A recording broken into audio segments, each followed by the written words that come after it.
So this is the Star Wars The Black Series, Star Wars The Clone Wars Savage OPRESS figure by Hasbro. I have not reviewed a Black Series figure in quite some time. This line I have been cherry picking from for a while now. Very few and far between selections now. This is a deluxe release, and it's an absurd deluxe release because he doesn't come with much. He's just a ever so slightly bigger figure than your regular figure. It's just a quick cash grab, unfortunately. It's like, yeah, we can charge more for this character because it's never been made before and it's a fan favorite from the Clone Wars. So why not? And they're charging $33.99, $34 for a figure, which I haven't even taken out of the box yet. But as you can see, it comes with 2 pieces of accessories. That's it. That's it, guys. That's all you get for 34 bucks. Here is the side art, and then here's the back, which is pretty cool. Here's a little read up if you want to pause and read. So here is Savage out of the package. He does not come with any alternate hands. He does not come with any alternate heads. This is a deluxe release. I just want to remind everybody of that. He does come with his dual sided lightsaber, just like his brother Darth Maul. This is going to be tough to focus on. There it is. And gosh, I don't want to keep sounding negative, but what kind of plastic is this? Like what I don't remember his hilt looking like this. I mean, look at the gray plastic, unpainted, that they went with here. If the camera would want to show you guys, there you go. They painted the black parts, but the rest of it is I mean, one of the worst gray plastics I've seen. It's almost white. I don't know. I have no words anymore.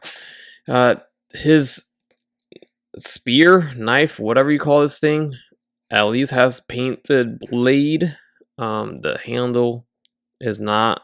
It's got some texturing and sculpt to it. It looks better than a lightsaber at the very least. All right. Taking a closer look at the figure itself, we get a pretty good head sculpt, face sculpt. I don't recall if he was pitch black or if he was brownish like that, but his skin tone is brownish and yellow. I thought he was pitch black like Maul was, but I have to take a look at some of the source material to see if that's the case. Alright, so the source material does show a slight browning to it. It's like a dark brown, so I guess that's pretty good. It's acceptable. It's not too light, depending on how much light you have on him. I do like the paint on the armor. His neck is all lopsided right now. It's Adam's apples to the side. Alright, I do like the paint apps here on the armor at the very least. It's got some texturing too on the sculpt. We have some pieces here on his shoulder. Right there has some pretty decent paint. The back they just neglected completely except for the shoulder pad, so the back has no paint at all. We do still get the soft goods here. They've been doing that since day one in Black Series. And then down to the legs and boots, some decent paint as well. I'll give it to him. They did paint the buckles there. So paint apps are okay for the most part. You can see even his belt, his forearms, not too bad. So his head has I think it's a barbell joint. Doesn't seem like a hinge.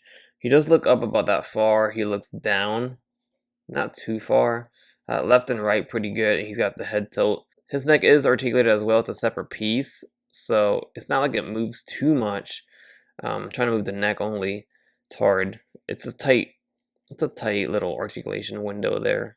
It does rotate. As for the shoulder pads, they are on the soft pliable plastic here. They do hide the butterfly joints. He has butterfly joints, so that's decent. I appreciate that. But in Black Series typical fashion, there's no bicep swivel. There is no double jointed elbows. Single joint elbows, no biceps. But we do get the arms moving forward and back, and we do get the butterflies. We do have a forearm swivel because of the single jointed elbow, and then there's also another forearm swivel down here. Not that it's needed, but it's there.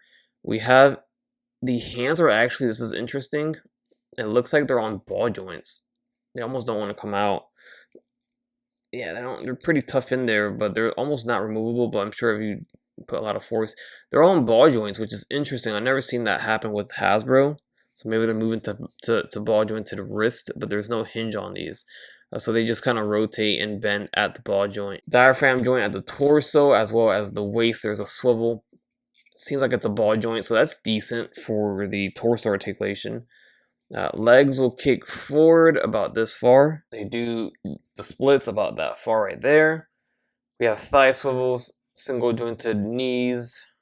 There is a boot cut shin swivel right there. Ankle hinge and ankle rocker at the foot. Alright, so side by side with Darth Maul from the Clone Wars, we could see how tall Savage is next to him. Maul stands just under 6 inches and Savage stands just under 7 inches tall. So he's a full inch taller. Does not justify the $10 increase in price. Sorry. But anyways, the scaling is pretty good. I think he's bigger. There's his big massive hilt on his hip. Going back to the hilt real quick. I just wish it was a little bit better. I know the color of his hilt is supposed to be like a super light gray, almost white color. So they're trying to do that. But the fact that once you get it in hand, you'll see how it's just like, it doesn't look good. They could have at least shaded it a little bit or painted it. And, you know, I don't know. It seems cheapy, seems lazy. And everything else is actually painted pretty decent on the figure except for that hilt. So with all that being said, I think it's a good figure. I think it's great for your Clone Wars collection. Definitely a character that we all wanted. And that's what they're selling this for. Basically is off of the want of the character. The fact that there's no other figure of him. Maybe this is going to be the only release of him. Who knows? So it's easy for them to make the sale, obviously. But that being said, it should have been $25. This seems like a standard release. Just like they give us the smaller characters for $25, they don't lower the price on those. So why should we increase the price on the bigger characters, right? So if we're gonna be fair, it's gonna balance out. Once you sell us an R2-D2 for $24.99. Or a Queel from The Mandalorian for $24.99, you might as well sell a Savage OPRESS for $24.99, unless he's coming with a shit ton of accessories, which he does not. So this is not deluxe, all right? I think they've completely changed what that used to actually mean. Deluxe releases used to actually mean it was just a deluxe pack. Like, it came with loads of accessories, head sculpts, hand sculpts, effects, whatever the case may be. That was a deluxe. Now, if the figure is a millimeter over 6 inches, it's going to be a deluxe now. It's crazy. I don't, it's just not. Anyways, do what you will, right? I bought it for review. I thought maybe in hand it would feel worth it. It would feel like it was justifiable, but it is not. Now, if you're the biggest Savage OPRESS fan in the world, maybe you don't care. Maybe this is it. All right, go for it. I don't blame you on that. Anyways, let me know your thoughts down below. I will catch you on the next one.